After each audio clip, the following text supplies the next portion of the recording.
All right, this week, on Thursday of this week, I had a chance to go visit a couple in our congregation who have been members for a very long time, two very dear people, Jim and Betty Delphos. And Jim and Betty were, Betty has been struggling with her health. A hospice has been called in and is caring for her, giving care along with her daughter and her granddaughter, who are also part of our congregation.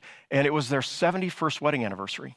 And so they threw a 71st wedding anniversary party, and I was one of those people fortunate to get invited. A lot of friends and family were there, and I secretly prepared a renewal of wedding vows. And I wasn't sure if if that would be okay or if it would work out. But when I got there, Betty was very alert and feeling good, and Jim was sitting there, and I sat down next to him. I said, "Would it be okay if I renewed your wedding vows today?" And so, had everybody get quiet, and they said their I wills and their I do's, and I had a chance to pray over them. And then after praying over them, I announced them once more, husband and wife. And Jim, you may kiss the bride. Here's a picture of Jim kissing the bride.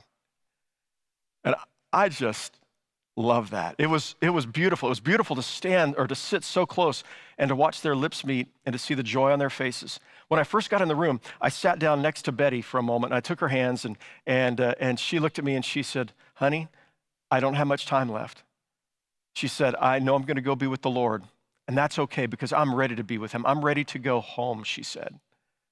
And then she said, "But I want you to know I've been praying for you." Now, she says that every time she sees me. "Honey, I've been praying for you." And it's always honey, and it's always I've been praying for you. And then there's some word of encouragement. And she began to speak words of encouragement and blessing into my life like she's done over the last 2 decades, over and over and over again. This is Betty. That's just what she's like. And what struck me as I was looking at her is how much of an impact she and Jim have had on other people's lives because of their faithfulness, because of the way they love people, because of the way they pray and they seek God, and the way they demonstrate God's light flowing through them to other folks. I am the recipient of those blessings, and so are so many other people. And as I was thinking about this passage of Scripture, the passage that we're going to study today in the Gospel of Luke, and where Luke begins his story, he begins with older adults. He begins Luke chapter 1 and 2 features 4 older adults that God uses at a pivotal moment in time for his purposes. And so I want us to study at least 2 of those today. I want to begin with Luke chapter 1, verses 5 through 7. And so this is where the story begins of the Annunciation of John the Baptist. In the time of King Herod the Great, or Herod, king of Judea, there was a priest named Zechariah who belonged to the priestly division of Abijah. His wife Elizabeth was also a descendant of Aaron. Both of them were righteous in the sight of God, observing all the Lord's commands and decrees blamelessly.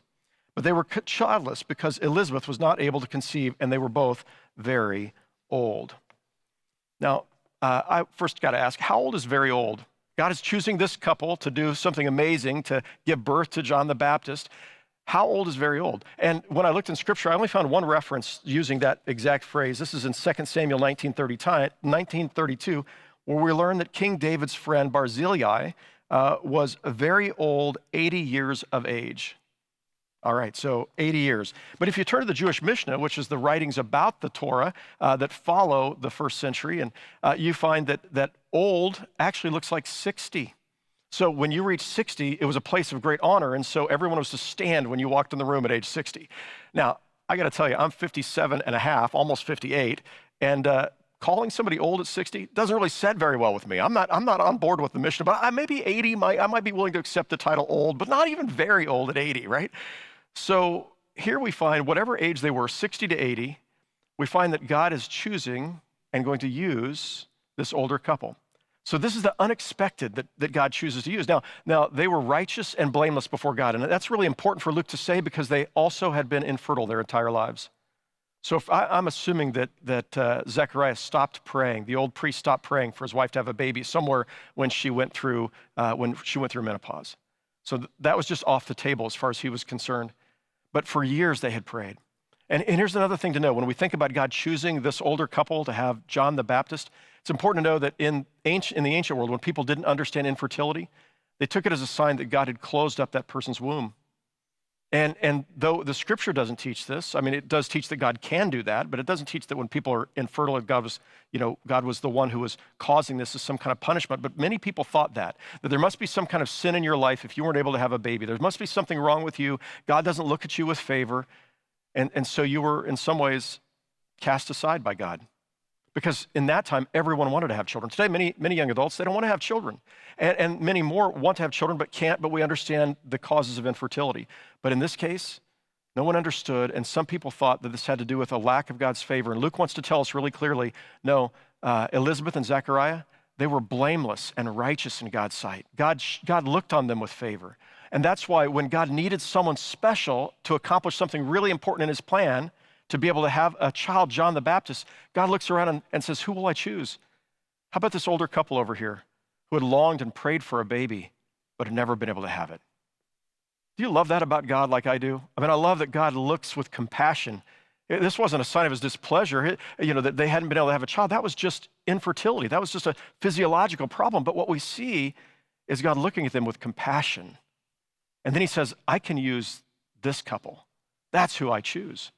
I love that about God. We find it throughout the scriptures. And over again, we find it happens with older adults, that God chooses them for special purposes. It happens with those who are infertile. So Abraham and Sarah, you remember, starting in Genesis chapter 11, here's this couple that had been unable to have children. God chooses them at an old age. They're in their 70s. Now, Abraham's in his 70s when God chooses him and says, I want you and Sarah to go to a new land you've never been to before. It'll be your land. I'm going to give it to your descendants. And you're going to have a child. Even though you're this age, you're still going to have a child. And all the nations of the earth will be blessed through your descendants. They'll be as numerous as the stars in the sky.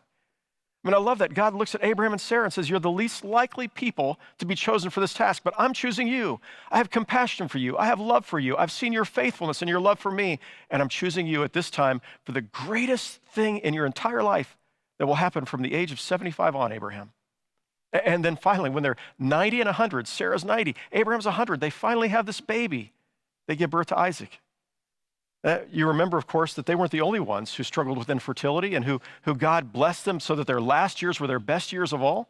We also find that in their son Isaac, whose wife Rebekah was unable to have a child.